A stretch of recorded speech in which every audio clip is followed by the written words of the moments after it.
Everywhere in the world today, people promote exclusiveness. If you promote exclusiveness, there can only be conflict. A thought does not take you anywhere, but it can set the course of your life. What the body really needs is restfulness, not sleep.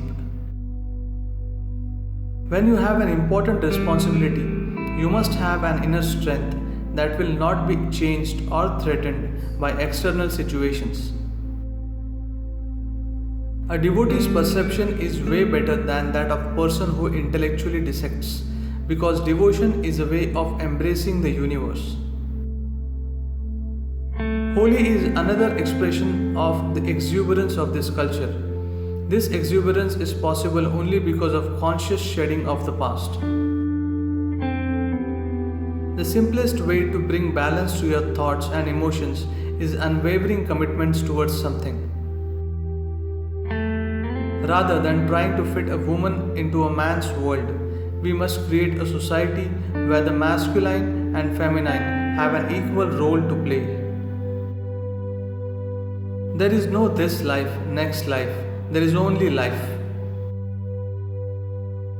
With technology, a time comes when every human being will have a voice. If they have a clear voice, they will be heard across the world.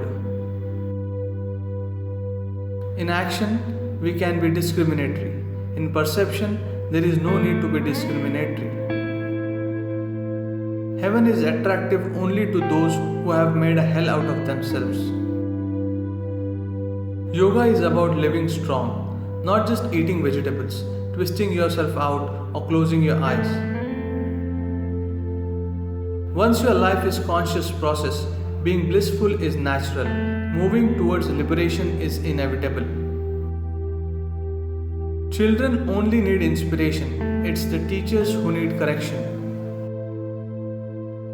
There is no ego, there is just you, sometimes pleasant, sometimes unpleasant, sometimes beautiful, sometimes horrible. If you become truly meditative, you will be beyond karma.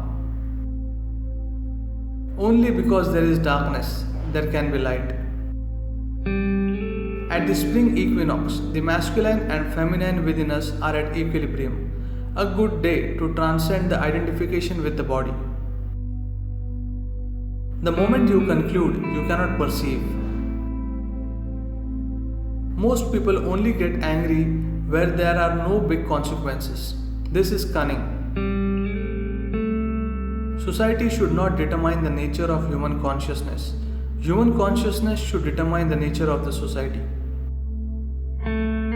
When you come into this world, you have nothing but life in you. What you make out of it is up to you. The idea of perfection is so messed up.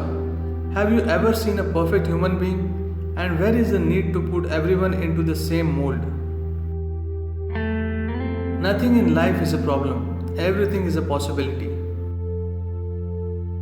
Bowing down to what seems powerful is natural. Bowing down to what seems weak and worthless, that's great, that's devotion. The mind is a powerful instrument. Every thought, every emotion that you create changes the very chemistry of your body. If you torture yourself and everyone around you enough, you may get employment in the hell. Power doesn't corrupt, people are corrupt. When they get empowered, it becomes apparent. Life is not about being better than someone else. It is about allowing yourself to grow to your fullest potential.